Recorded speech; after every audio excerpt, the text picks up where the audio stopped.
কার জানি মা নাই, কার জানি বাবা নাই। যদি আজকে মা থাকতো, আপনি বাসায় গিয়ে দরজায় কড়া নাড়ার আগে আপনার স্ত্রী আগে মা বের হয়ে আসত।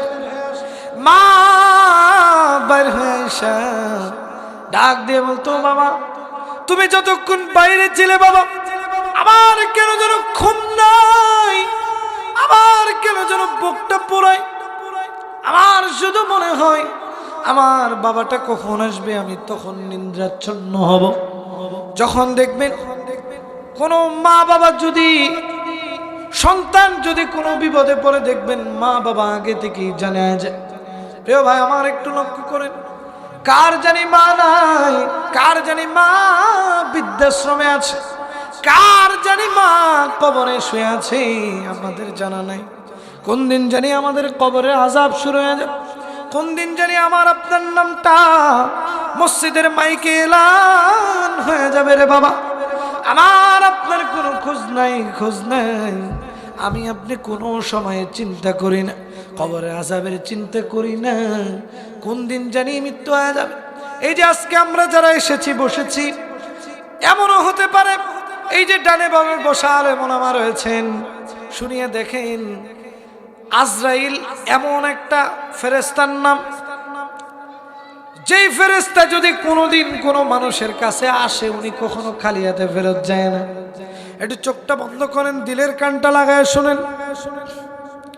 কোন দিন জানি আপনার নামটা এই যে মসজিদের উদ্যোগে যেহেতু মাহফিল মসজিদের মাইকে এলান হয়ে যাবে, কাফুরা গ্রামের সর্বোচ্চ টাকাওয়ালা মানুষটা আজকে দুনিয়া থেকে বিদায় নিয়ে চলে গেছে। দেখবেন দৌড়াদৌড়ি শুরু হয়ে গেছে। আপনার প্রাণের স্ত্রী কেন জানি বিলাপ করে কান্দে, আপনার প্রাণের সন্তান কেন যেন বাবা বাবা করে গড়াগড়ি করতে থাকবে। আপনাকে আর নাম বলে ডাকা হবে না, আপনার নাম হয়ে যাবে লাশ। আপনার হতে পারে 100 কোটি টাকা, তারপরে দেখবেন আপনার নাম হয়ে যাবে লাশ।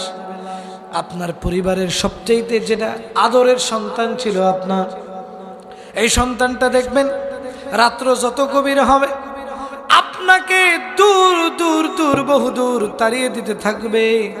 প্রিয় ভাই আমার, লক্ষ্য করে দেখবেন যেদিন আপনি মারা যাবেন, আপনি যেদিন মারা যাবেন, সবচেয়ে আপনার কাছের লোকগুলো আপনাকে সুন্দর মতো চকলেটের মতো মোড়াইয়া দিয়া কবরের দিকে নিয়ে যাবে। সেই দিন কিন্তু কেউ আপনার দুশমন থাকবে না, সবাই আপনার বন্ধু হয়ে যাবে। যার সাথে 20 বছর কোনো কথা বলেন নাই, সেও যখন আপনার মৃত্যুর খবরখানা শুনবে, দেখবেন দৌড়ে আসবে, আইসা বিলাপ করে করে কান্না শুরু করবে, বিলাপ করে করে কাঁদবে। আপনাকে কবরের দিকে নিয়ে যাওয়া হবে, আপনার রূহখানা আরশে মুআল্লায় চলে যাবে, আপনার বডিখানাকে কবরের মধ্যে রাখার জন্য প্রস্তুতি গ্রহণ করা হবে।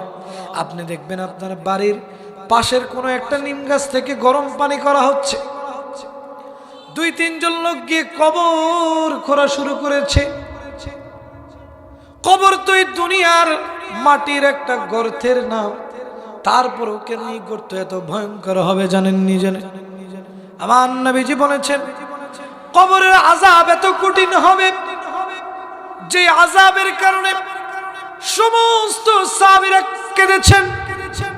আমার নবীজি মাঝে মাঝে কান্না করতেন।